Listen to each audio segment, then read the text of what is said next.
Bismillahirrahmanirrahim. Assalamualaikum warahmatullahi wabarakatuh. Baik, pada pembelajaran PABP di kelas 10 atau fase E ini, saya akan membahas tentang menjalin hidup penuh manfaat dengan menghindari sifat foya-foya, ria, sum'ah, takabur, dan hasad.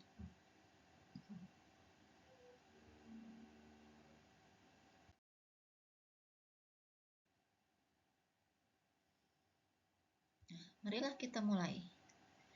Apa kabar semuanya? Mudah-mudahan senantiasa diberikan kesehatan oleh Allah Subhanahu wa taala ya.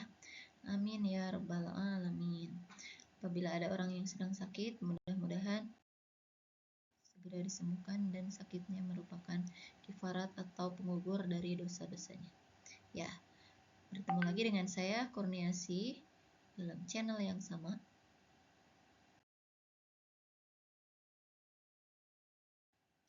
Kita akan membahas submateri yaitu seperti dijelaskan barusan tentang foya-foya, ria dan sum'ah, takabur, dan yang terakhir adalah hasad. Beserta penjelasannya mengenai pengertian, contoh, dalil, bahaya, cara menghindarinya, ciri-cirinya, jenisnya, dan sebagainya. Marilah kita bahas satu persatu. Yang pertama adalah foya-foya atau tabzir atau israf. Apa itu foya-foya? Seberapa bahayakah? Dan bagaimana cara menghindarinya?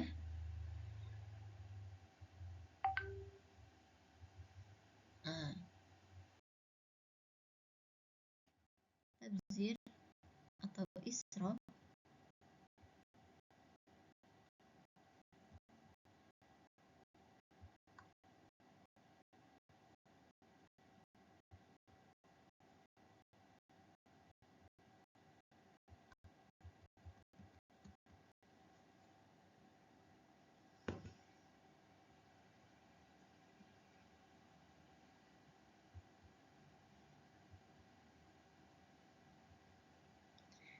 Tabzir artinya boros, sedangkan israf artinya berlebihan.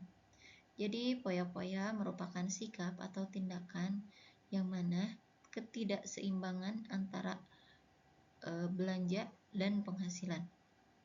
Nah, jadi dia memperlakukan atau membelanjakan hartanya dengan sesuatu yang tidak ada manfaatnya atau sia-sia belaka. Contohnya makan berlebihan, memakai perhiasan berlebihan, belanja berlebihan, dan lain sebagainya. Lalu, apa dalil tentang larangan foya-foya, tabzir atau israf? Yang pertama adalah di dalam Quran Surah Al-Isra ayat 26 dan 27 yang menjelaskan bahwa barang siapa orang yang berbuat boros atau menghambur-hamburkan harta, maka dia termasuk saudaranya setan. Nauzubillah min dzalik. Jadi setan itu kan pada akhirnya nanti masuk neraka. Jadi ya kita kalau bersifat boros maka akan menemani setan. Selanjutnya terdapat dalam Quran Surah Al-Furqan ayat 67 bahwa kita harus berada pada posisi tengah-tengah, tidak boleh terlalu boros, tidak boleh juga terlalu kikir atau menyimpan harta kita.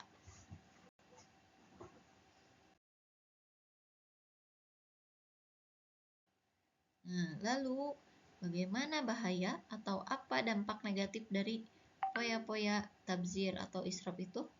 Yang pertama adalah dengan foya-foya maka kita akan melalaikan akhirat karena terlalu sibuk mengurusi dunianya. Selanjutnya adalah menimbulkan sifat iri dan dengki dari orang lain. Sedangkan dalam diri kita sendiri akan timbul sifat ingin dipuji oleh orang lain atau pamer. Selanjutnya adalah dapat memicu stres apabila hartanya habis. Kenapa bisa stres? Karena setiap menjelang akhir bulan, dia kebingungan untuk memenuhi kebutuhannya di akhir bulan sampai dia gajian lagi. Bahkan ada yang mungkin sampai melakukan pinjaman online atau bahkan judi online. Nah, nauzubillah min dzalik ya. Selanjutnya, dengan adanya poya-poya, maka akan berpotensi menimbulkan sifat kikir. Kenapa kikir? Karena dia lebih mementingkan dirinya sendiri, dalam artian dia bersifat egois. Itu ya. Jadi dia tidak mau berbagi. Lalu, bagaimana cara kita menghindari sifat poya-poya atau tabzir atau israf itu? Yang pertama, belanjakanlah harta dengan skala prioritas. Jadi, kita sebaiknya menggunakan harta kita untuk memenuhi kebutuhan terlebih dahulu, jangan dulu untuk keinginan. Selanjutnya, biasakanlah untuk bersedekah. Kenapa harus bersedekah? Bukannya akan mengurangi harta. Oh, tidak. Kalau menurut janji Allah, apabila ada orang yang bersedekah, maka hartanya akan berlipat-lipat. Bisa jadi 10 kali, bisa jadi 100 kali, bisa jadi 700 kali, bahkan tidak terhingga. Yang selanjutnya adalah bersikaplah atau bergayalah hidup sederhana atau sesuai budget kita. Tidak boleh terlalu berlebihan. Budget kita mampunya bergaya hidup cuman 2 juta, ya bergaya hiduplah 2 juta. Gitu. Jangan sampai kita bergaya hidup yang pengen 10 juta padahal gajinya cuma 2 juta. Nah, itu tentu saja akan menimbulkan kegelisahan atau masalah yang baru. Jadi besar pasak daripada tiang. Lalu, dengan senantiasa bersyukur kepada Allah. Alhamdulillah, segitu juga kita sudah mempunyai gaji. Jadi jangan sampai kita mempergunakan harta kita dengan tidak bijak. Lalu, catatlah atau buatlah list, rencanakan pengeluaran dalam setiap bulan kita. Bahkan kalau bisa kita beli dompet, ada ya di online. Kalau kita mau beli dompet untuk menyimpan uang sesuai dengan pos-posnya, untuk pulsa, untuk transportasi, untuk biaya makan, biaya kebutuhan sehari-hari, sabun, dan lain sebagainya.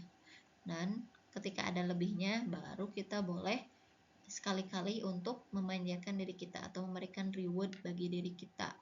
Misalkan makan di kafe sekali aja dalam sebulan ya, atau 2 kali paling banyak gitu. Dan selanjutnya adalah bersikaplah rendah hati, jangan sampai sombong menjadi orang yang tinggi hati, karena tinggi hati itu hanya boleh dilakukan atau dimiliki oleh Allah. Nah, itu pembahasan yang pertama tentang poya-poya. Lalu kita akan menuju pembahasan yang kedua, yaitu riya dan sum'ah. Apa itu riya? Bagaimana ciri-cirinya? Seberapa bahayakah? Dan bagaimana cara kita menghindari sifat riya dan sum'ah? Mari kita bahas satu persatu. Pengertian riya secara bahasa. Riya berasal dari kata ro'a, yaro, artinya melihat. Jadi riya itu memperlihatkan. Sedangkan sum'ah berasal dari kata sami'a, yang artinya mendengar. Jadi sum'ah artinya memperdengarkan atau memberitahukan atau memberi pengumuman. Jadi riya adalah melakukan ibadah dengan niat untuk mendapatkan pujian dari orang lain atau dilihat oleh orang lain. Sedangkan sum'ah adalah memberitahukan atau memperdengarkan amal ibadah yang dilakukan oleh kita pada orang lain supaya dapat pujian juga. Jadi tujuan dari riya dan sum'ah sama-sama ingin dapat pujian, meskipun caranya berbeda.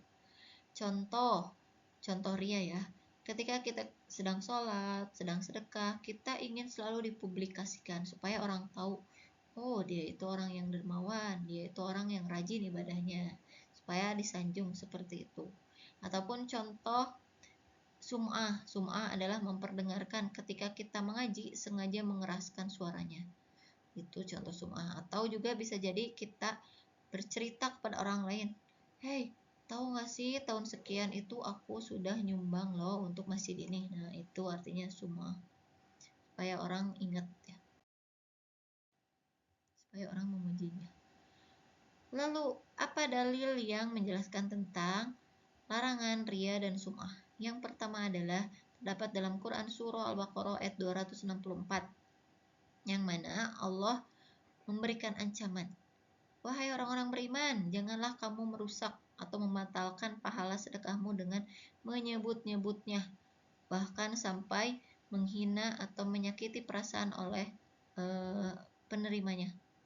Seperti orang yang menginfakkan hartanya dengan riya, pamer kepada manusia.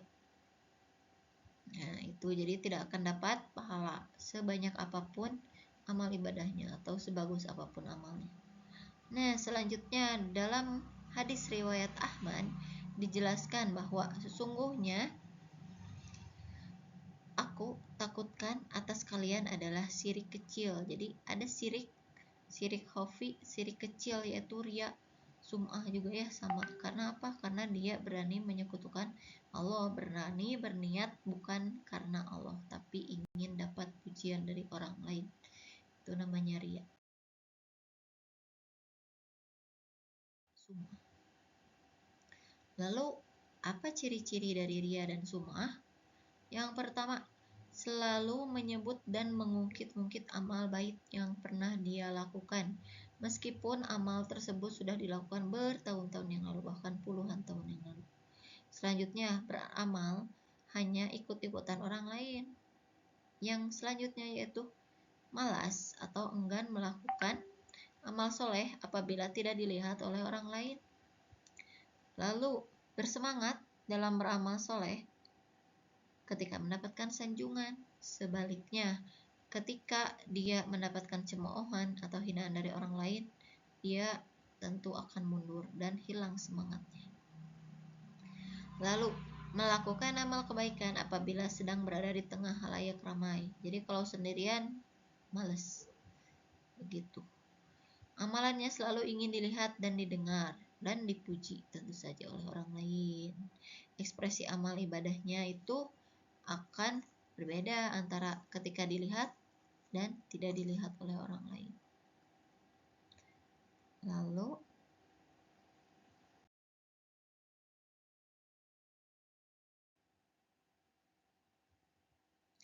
bahaya dampak negatif dari riya dan sum'ah. Yang pertama, muncul ketidakpuasan atas amal yang telah dia lakukan.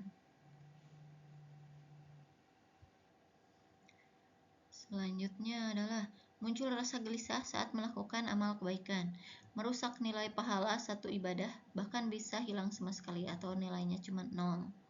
Mengurangi kepercayaan dan simpati orang lain karena dia tidak akan bekerja maksimal kecuali disanjung. Selanjutnya, menyesal apabila amalnya tidak diperhatikan oleh orang lain, menimbulkan sifat iri dan dengki.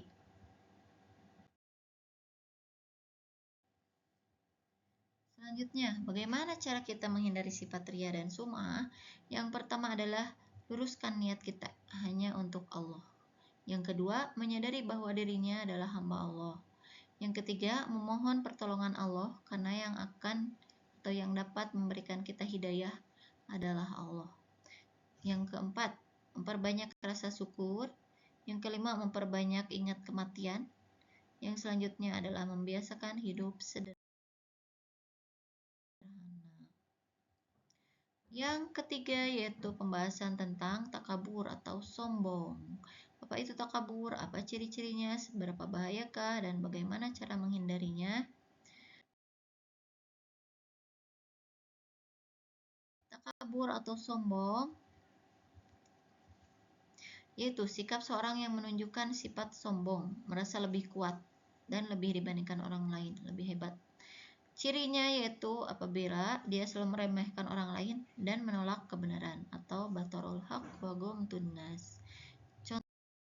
Contohnya ketika dia ditegur, dia akan tidak menerimanya karena merasa orang yang menegurnya adalah orang yang berada di level bawah, lebih bawah dari dia.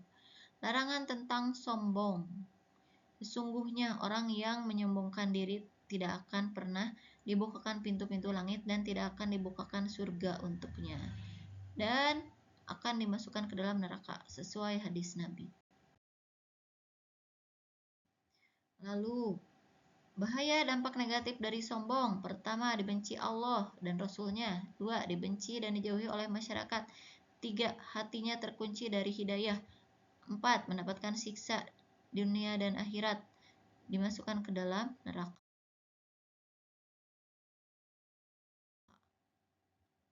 Bagaimana cara kita menghindari sifat takabur? Pertama, menyadari bahwa kita adalah manusia yang punya kelemahan dan kekurangan. Kedua, selalu menghargai orang lain, menyadari bahwa hidup dunia adalah sementara. Lalu tawadu dan selanjutnya ikhlas. Yang keempat adalah iri dan dengki. Apa itu iri dan dengki atau hasad? Bagaimana cara menghindarinya? Seberapa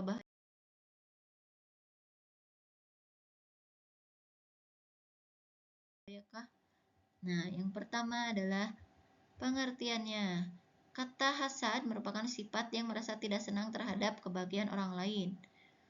Menurut Imam Al-Ghazali, cirinya yaitu dia merasa bahagia terhadap penderitaan orang lain dan ingin menghilangkan kenikmatan dari orang lain.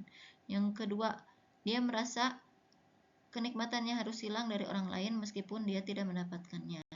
Dan yang ketiga adalah tidak ridho atas kenikmatan yang diberikan oleh orang lain, oleh Allah kepada orang lain. Terdapat dalam Quran Surah An-Nisa ayat 32 dan hadis riwayat Abu Dawud.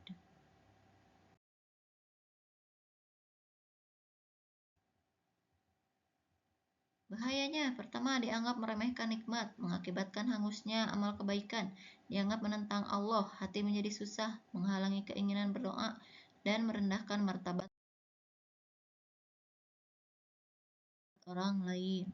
Cara menghindarinya adalah meyakini keadilan Allah, memperbanyak rasa syukur, mendahulukan kepentingan umum, menjaga sifat rendah hati atau tawaduk bersifat rendah hati, dan memperbanyak silaturahmi. Nah, ini quotes ya. Jadi Allah menutupi dosa-dosa kita sehingga kita tampak baik di mata orang lain.